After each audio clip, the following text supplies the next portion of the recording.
Habaib datang ke Indonesia bukan untuk melas. Kami nggak diajarkan minta-minta, saudara. Jangan khawatir. Habaib datang ke Indonesia bukan untuk meraup daripada harta, enggak. Kami tidak mencari jabatan, enggak. Kenapa? Itu bukan didikan dari keluarga kami. Didikan keluarga kami, lihat bagaimana Al-Habib Salim bin Ahmad bin Jindan, saya punya kakek, keluar masuk penjara. Kenapa bisa keluar masuk penjara? Membakar semangat perjuangan masyarakat Indonesia untuk merebut kemerdekaan, saudara. Al-Habib Ali bin Abdurrahman Al-Habsyi Kuitang, beliau yang memfatwakan ketika tanggal 17 Agustus Soekarno membacakan teks proklamasi mendeklarasi daripada kemerdekaan Indonesia. Beliau di hari Jumat itu, ba'da Jumat beliau fatwakan, sekarang saya fatwakan setiap tanggal 17 Agustus wajib pasang bendera merah putih di rumah-rumah kalian. Siapa yang nyuruh? Itu fatwa Habib Ali bin Abdurrahman Al-Habsyi Kuitang.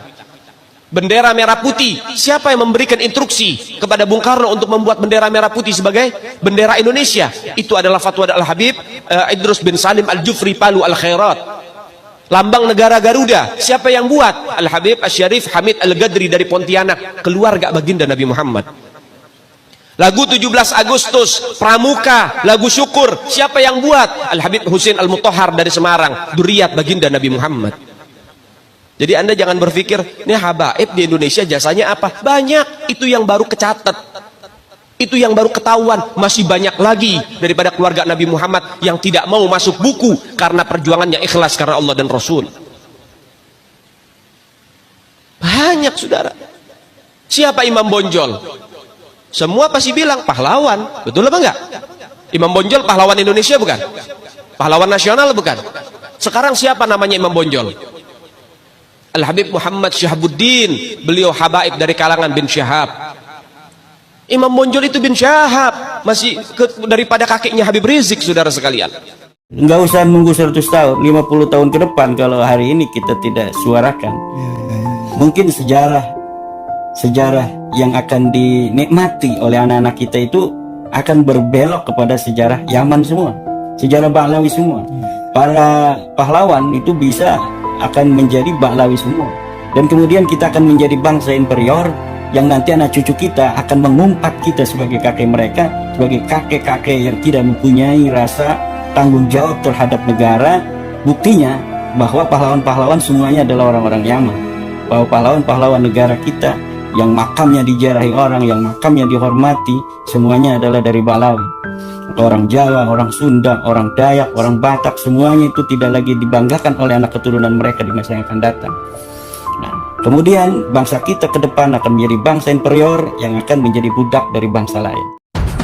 Profesor Dr. Kiai Haji Imam Ghazali Said mengingatkan warga NU, termasuk warga NU, agar klan Ba'alawi, termasuk Habib Lutfi bin Yahya, jangan sampai menduduki posisi kunci di NU. Alasannya, klan Ba'alawi selain punya rekam jejak tidak baik, yaitu pembela penjajah Belanda, juga berpotensi akan mengubah sejarah NU.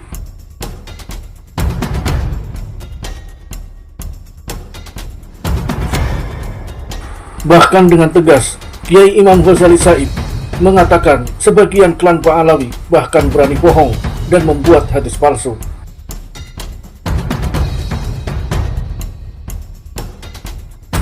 Guru Besar Universitas Negeri Islam Sunan Ampel ini menegaskan bahwa Habib Lutfi bin Yahya telah berani mengklaim bahwa kakeknya yang bernama Hasim bin Umar bin Yahya adalah pendiri NU.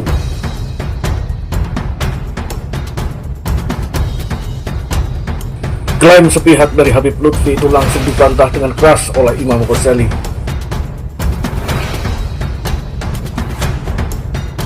Perlu diingat bahwa agama bisa menjadi alat paling ampuh untuk merusak manusia, terutama generasi muda.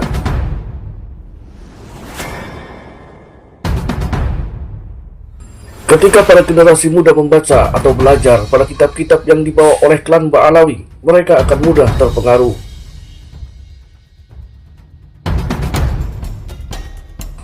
Itu adalah metode klasik yang masih dipakai para kelompok penipu dari dulu hingga sekarang, karena tingkat keberhasilannya boleh dikata masih sangat efektif.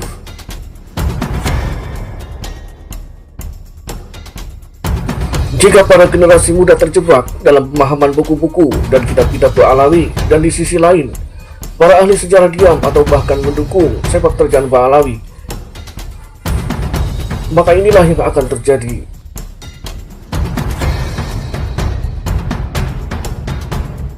Generasi muda akan menganggap bahwa kemerdekaan Indonesia adalah pemberian Pahlawi. Klan Pahlawi pantas mendapatkan kedudukan mulia di pemerintahan Indonesia.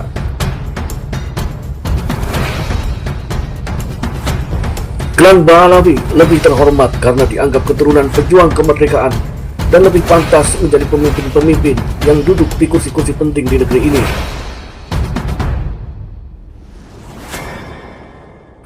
Bagaimana dengan penduduk pribumi?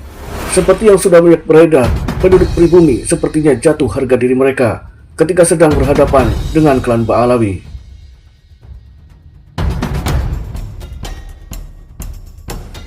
Jangankan generasi mudanya, para pemimpin negeri ini pun berjalan menunduk ketika mereka berkunjung atau bertemu dengan klan Pahlawi di setiap situasi.